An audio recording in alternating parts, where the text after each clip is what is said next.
नमस्कार दोस्तों, स्वागत है आपका यूट्यूब पीके स्टडी मटेरियल्स में। आज हम लेकर आए हैं महत्वपूर्ण सिंधु घाटी सभ्यता का जो UPSC, BPSC, SSC, railway, banking और अन्य प्रतियोगी परीक्षाओं के लिए बेहद ही महत्वपूर्ण है। वीडियो को अंत तक जरूर देखें। ये शॉर्ट फॉर्मेट में नोट्स है। यह जो प्रश्न नोट्स है, ये परीक्षा के दृष्टि से बहुत महत्वपूर्ण है। ठीक है, तो चलते हैं बिना देर करे हुए क्लास की तरफ। ठीक है, तो ये रहा। तो ये सिंधु घाटी, कलर वाले चेंज कर लेते हैं इसको थोड़ा। ये कलर कौन सा लें, कौन सा लें? ये थोड़ा ग्रीन लेते हैं। सिंधु घाटी सभ्यता। सिंधु घाटी सभ्यता एक, और डार्क कर देता हूँ। सिंधु घाटी सभ्यता, ठीक है। आज हम लोग चर्चा करेंगे इस पे। भारत की यह पहली नगरीय संस्कृति और इतिहास के महत्वपूर्ण इसमें नोट्स हैं। विशेषकर यूपीएससी के लिए तैयार किया जा रहा है।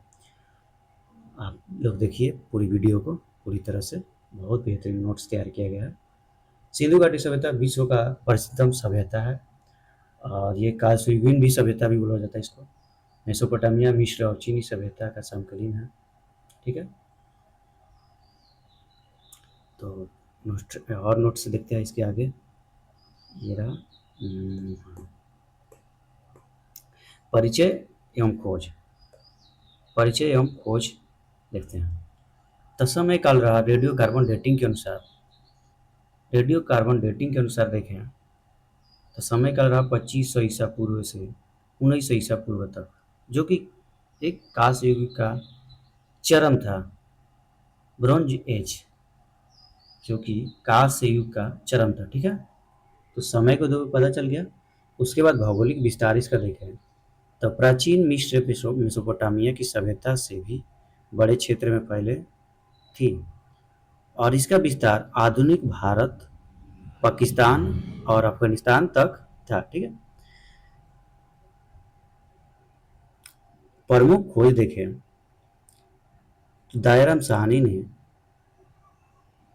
हड़प्पा सभ्यता को, सबसे पहले हड़प्पा सभ्यता को दायराम साहनी ने 1921 ईस्वी में की। ठीक है, नेक्स्ट देखें तो मोहनजोदड़ो को मृतकों का टीला भी कहा जाता है। इसकी खोज कब हुई तो 1922 ईस्वी में। किसने की? तो राखल दास बनर्जी ने। ठीक है, उसके बाद और देख लेते हैं उत्कृष्ट नगर और नियोजन प्लानिंग। ठीक है, तो ग्रिड प्रणाली, शहर का नियोजन शतरंज के बोर्ड की तरह था।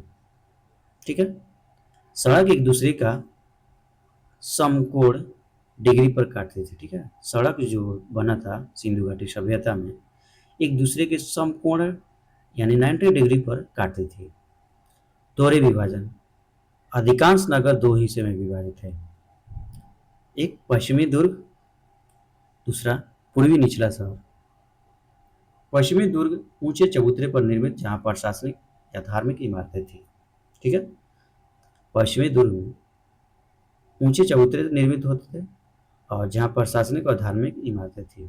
पूर्वी निचला शहर देखें, लोअर टाउन, जहां आम जनता का निवास करती थी वहां पर। ठीक है, पक्की ईंटें बनी होती है, पक्की ईंटें के उस समय बनी मकान होती थी। मकानों के निर्माण में समान अनुपात 4:1 का रेशियो था। ठीक है, पक्की ईंटों को बड़े पैमाने पर प्रयोग किया गया था उस समय। ठीक है, नेक्स्ट देखते हैं उन्नत जल और निकासी स्वच्छता। ठीक है, अद्वितीय स्वच्छता व्यवस्था के समकालीन विश्व में ऐसी उत्कृष्ट जल निकासी व्यवस्था कहीं भी नहीं थी। ठीक है, और ढकी हुई नालियां, हर हर घर हर घर का गंदा पानी गली की छोटी नाली से होकर मुख्य सड़क की बड़ी नाली में जाता था। ठीक है, जो ढकी हुई नालियां थी उसमें हर घर का गंदा पानी गली की छोटी नाली से होकर मुख्य सड़क की बड़ी नाली में जाता था।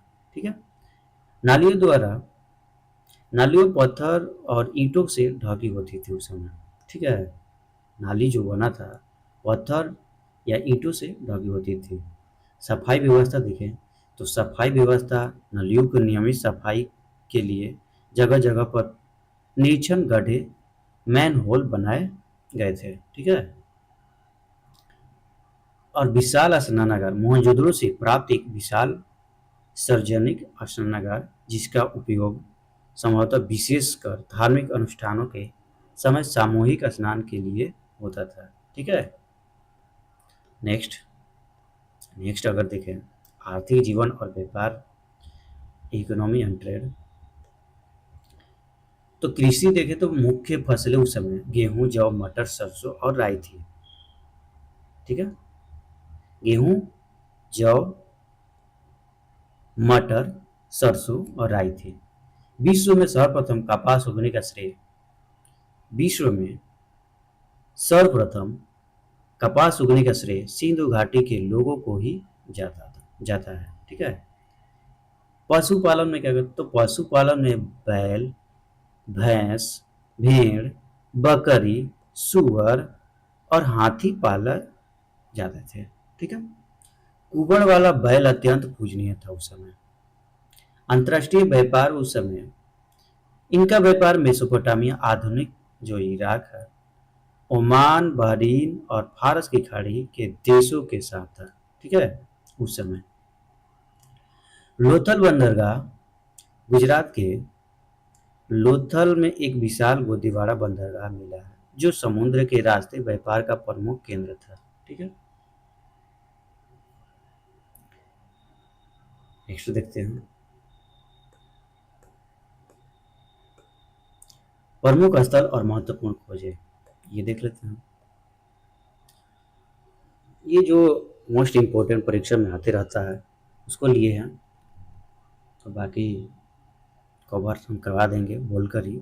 ठीक है, जो ज़रूरी है उसको इस पे नोट किया गया है। ठीक है, तो इसको देखते हैं। हड़प्पा हड़प्पा जो है पंजाब पाकिस्तान रावी नदी के तट पर विशाल स्नानागार और कांसे का ईका संकव है। ठीक है, मोहनजोदड़ो वर्तमान भौगोलिक स्थिति देखें तो पाकिस्तान सिंधु नदी के तट पर। ठीक है, विशाल विशाल स्नानागार उसमें क्या था, विशाल अनागार था हड़प्पा में। इसमें मोहनजोदड़ो में विशाल स्नानागार, और इसमें खोजे कांस्य की नर्तकी की मूर्ति। ठीक है, फिर उसके बाद पशुपति नाथ की मुहर। लोथल देखे तो लोथल अभी प्रेजेंट में भौगोलिक स्थिति देखे तो गुजरात और भोगवा नदी के तट पर, गुजरात जो भारत में और भोगवा नदी के तट पर। ठीक है, प्राचीन बंदरगाह लोथल से ही खोज किया गया। ठीक है, और धान चावल के साक्ष्य भी लोथल से लिया गया। शतरंज के खेल के प्रमाण भी लोथल से। ठीक है, उसके बाद कालीबंगा देखें तो कालीबंगा राजस्थान और राजस्थान जो भारत में है घगर नदी के तट पर है। जुते हुए खेत के साक्ष्य कालीबंगा से ही, अग्नि कुंड कालीबंगन से ही, हवन कुंड कालीबंगा से ही, और काले रंग की मिट्टी की चूड़ियाँ ये कालीबंगा से ही प्राप्त हुई। ठीक है, धौलीबीरा देखें तो गुजरात कच्छ का रण है। ठीक है, इसके बाद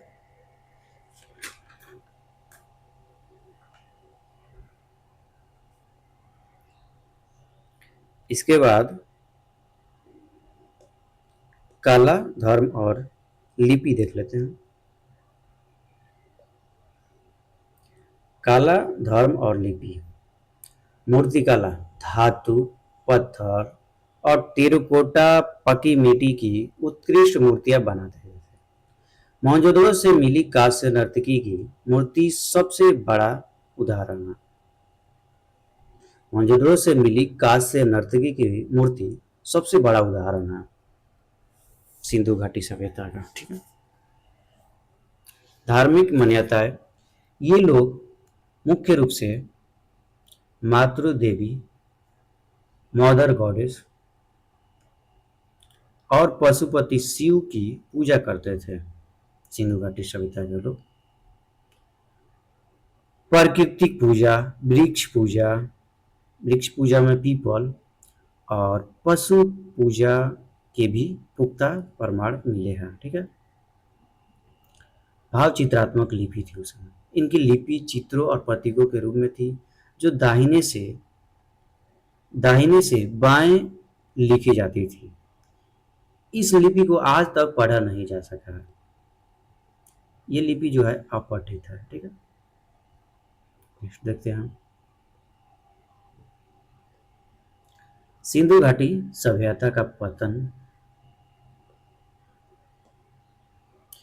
तो लगभग 1900 ईसा पूर्व के आसपास इस महान नगरीय सभ्यता का क्रमिक पतन शुरू हुआ। लगभग 1900 ईसा पूर्व के आसपास इस महान नगरीय सभ्यता का क्रमिक पतन शुरू हुआ। इसके प्रमुख संभावित कारण निम्नलिखित है।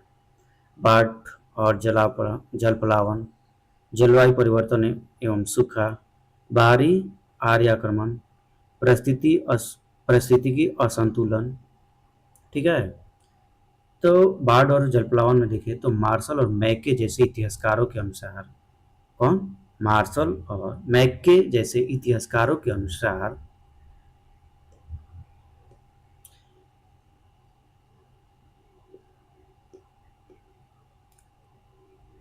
सिंधु एवं सहायक नदियों में बार बार आने वाली विनाशकारी बाढ़।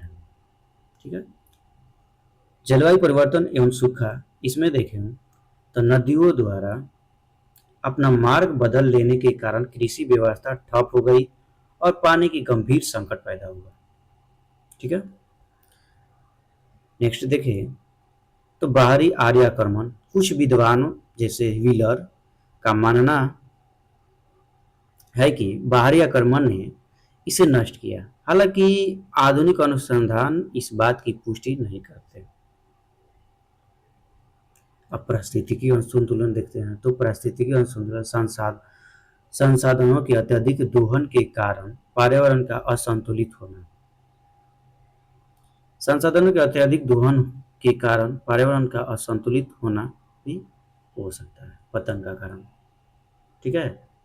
तो ये सभ्यता के पतन के कारण निम्न था, जो लगभग 1900 ईसा पूर्व के आसपास पतन का होने का चर्चा मिला। ठीक है। अब थोड़ी बहुत देख लेते हैं उसमें। पशुपति के मुहर पर उत्कीर्ण पशु कौन कौन थे? तो उसमें अगर हम देखें तो जूम कर देते हैं इसको, यहाँ पे नोट करते हैं। तो उसमें हिरन,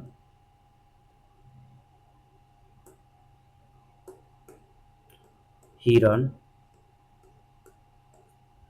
उसके बाद हाथी, उसके बाद राइनो यानी गैंडा,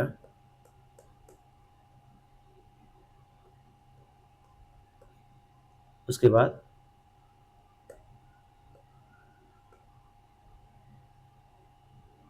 बाघ हो गया, बाघ,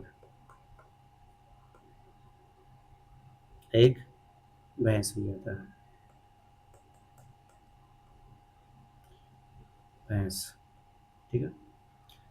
तो इसको याद करने के लिए पशुपति मुहर पर उत्कीर्ण पशु को याद करने के लिए DERTV डॉट वी याद कर सकते हैं। डी से डियर, ठीक है। ई से एलिफेंट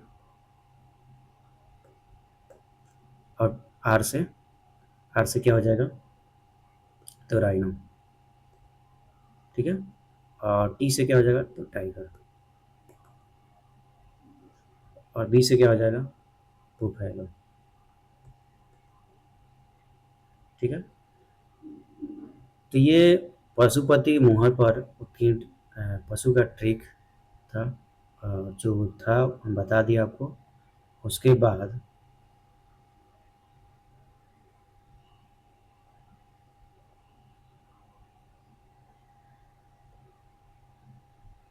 उसके बाद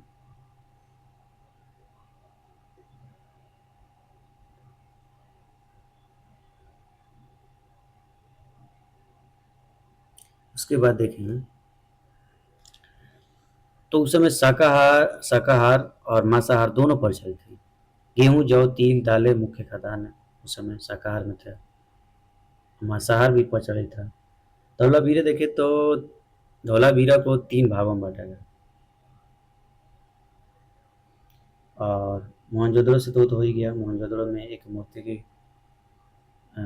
मोहनजोदड़ो से एक मूर्ति से स्त्री के गर्भ से निकलता हुआ पौधा दिखाया गया था, जो धरती की उर्वरता की देवी बोला गया।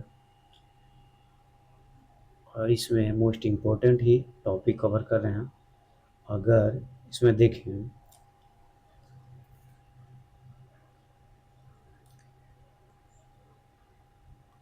अब इसके बाद हम लोग पढ़ेंगे वैदिक सभ्यता। ठीक है, नेक्स्ट है वैदिक सभ्यता। मोस्ट इम्पोर्टेंट उसका भी नोट्स ला रहे हैं अगली क्लास में। ठीक है,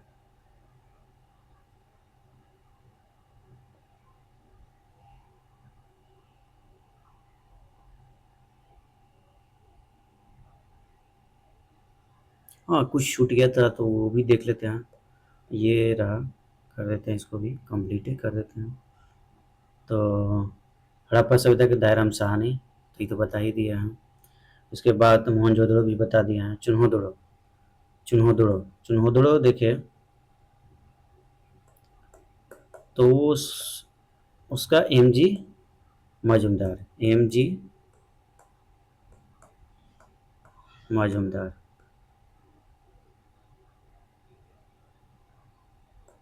ठीक है, 1931 ईस्वी में सिंधु नदी के तट पर। ठीक है, तो इस तरह से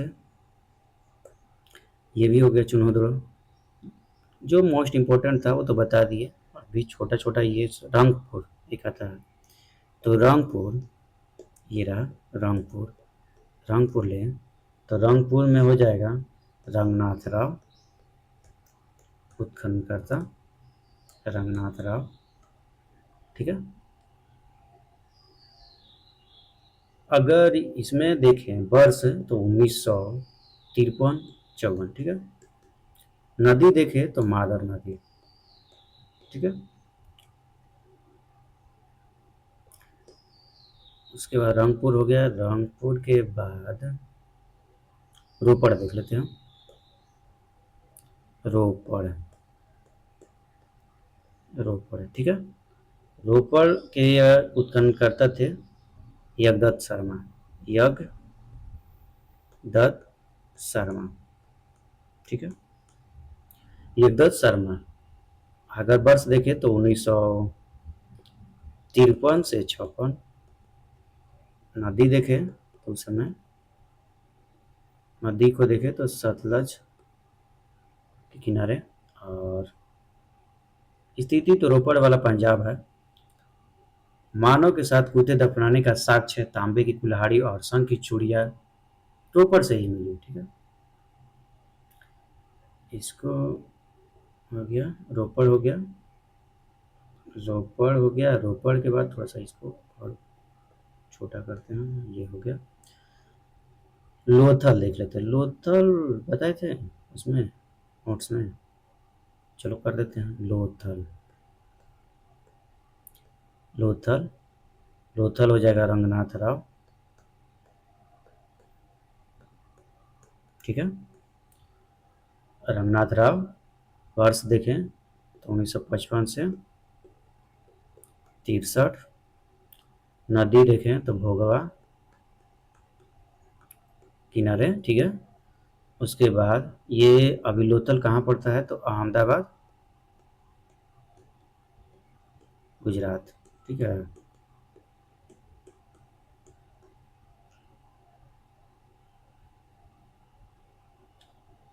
प्रकृति बंदरगाह, डॉकयार्ड और जहाज बनाने का सामान, हाथी दांत का पैमाना और चावल के दाने, खिलौना, आग की वेदी, टेराकोटा जहाज, ये सभी लोथल से ही प्राप्त हुए थे। ठीक है। अब इसके आगे बनावली एक देख लेते हैं। ठीक है। उसके बाद हम लोग नेक्स्ट क्लास में वैदिक सभ्यता देखेंगे। ठीक है। बनावली एक देख लेते हैं। बनावली, ये रहा बनावली। बनावली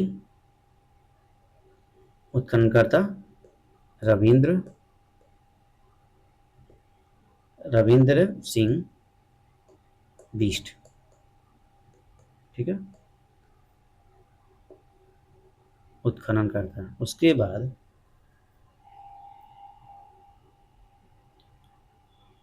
इसमें मिट्टी से बना हल का खिलौना भी मिला था। जौ, स्वरपट, मिट्टी के मन के, मछली पकड़ने की बंसी भी मिला था। ठीक है। तो मिट्टी से बना हल का खिलौना बनावली से ही मिलता है। ठीक है।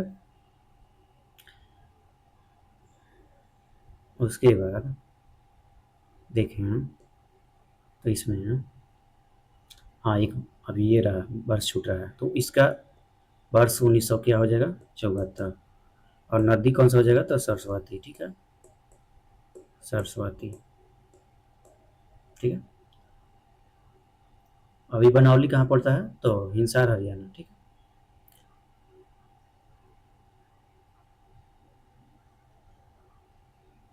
और एक दिख रहे हैं, एक छूट रहा है, तो उसको कंप्लीट ही कर देते हैं। क्या, मोहनजोदड़ो हो गया, हड़प्पा हो गया, कलिबंगा हो ही गया, रंगपुर हो ही गया, रोपड़ हो ही गया, लोथल हो ही गया। चलो इसके बाद हम लोग वैदिक सभ्यता पढ़ेंगे नेक्स्ट क्लास में। ठीक है।